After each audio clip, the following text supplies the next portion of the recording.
ঝড়ে উড়ে গিয়েছে আইসিডিএস সেন্টারের রান্নার ঘরের ছাউনি। বৃষ্টি না হলে তবেই সেখানে রান্না করা হয়। যেদিন বৃষ্টি হয় সেদিন সম্পূর্ণ বন্ধ থাকে রান্না। হাতে করে কাঁচা ডিম নিয়ে ফিরে যায় পড়ুয়ারা।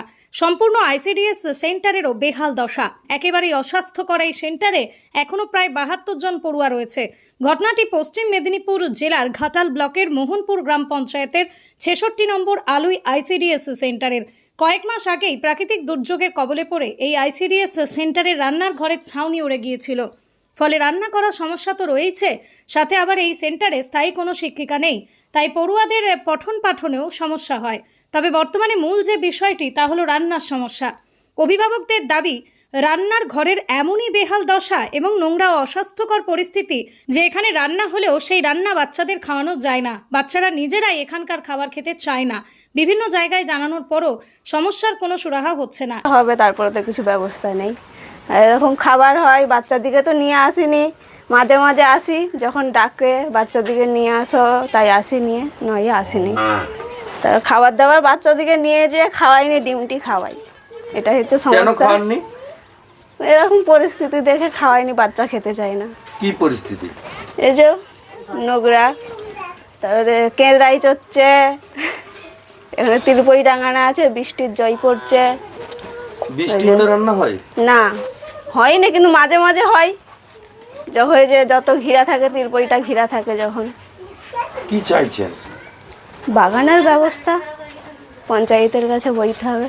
সিডিএস নিয়ে অভিযোগ বলতে, আজ থেকে 6 মাস আগে যখন কালবৈশাখী হয়, ওই কালবৈশাখী ঝড়ে এই শেডটা উড়ে যায় রান্নার চালার। তো তারপর থেকে মোটামুটি বিভিন্ন দপ্তরে হয়তো জানানো হয়েছে, কোনো রকমভাবে কোনো সুরাহা হয়নি।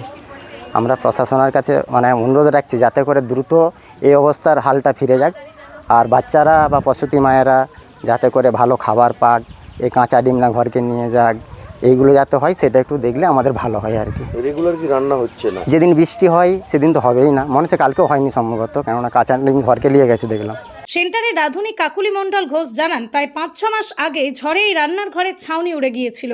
তারপর পঞ্চায়েতে আবেদনের পর ত্রিপল দিয়েছিল। সেই ত্রিপল ছাউনি হিসেবে ব্যবহার করলেও স্থায়ী সমাধান কিছুই হয়নি।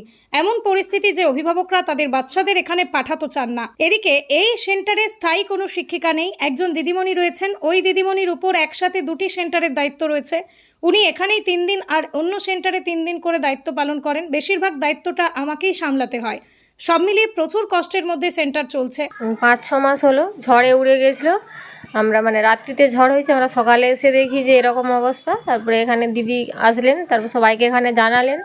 পঞ্চায়েতে এসে ছবি টবি তুলে নিয়ে গেছিলো, অঞ্চলেও জানানো হয়েছে, দরখাস্তও করেছিলেন দিদি। ওখান থেকে তারপরে তিরপলটা দিয়েছিল। এখানের মানুষজন এই তিরপলটা দিয়েছিল ঠিক, কিন্তু উপরে তো ছাদ নেই, তাই তিরপলটা বেশি দিন টিকেনি। এইভাবেই চলছে। জোর বর্ষা হলে যেদিন খুব বৃষ্টি হয় সেদিন হয়নি, বৃষ্টি থামার পরে আবার শুরু হয়। কখনো কখনো রান্না হতে হতে ওর উপরেই বৃষ্টি পড়ছে, এইভাবেই চলতে হয়। খুব কষ্ট, খুব কষ্ট। তাড়াতাড়ি যেন হয় এটা ভালো মেরামত। হ্যাঁ হ্যাঁ হ্যাঁ হ্যাঁ 70-72 জনের।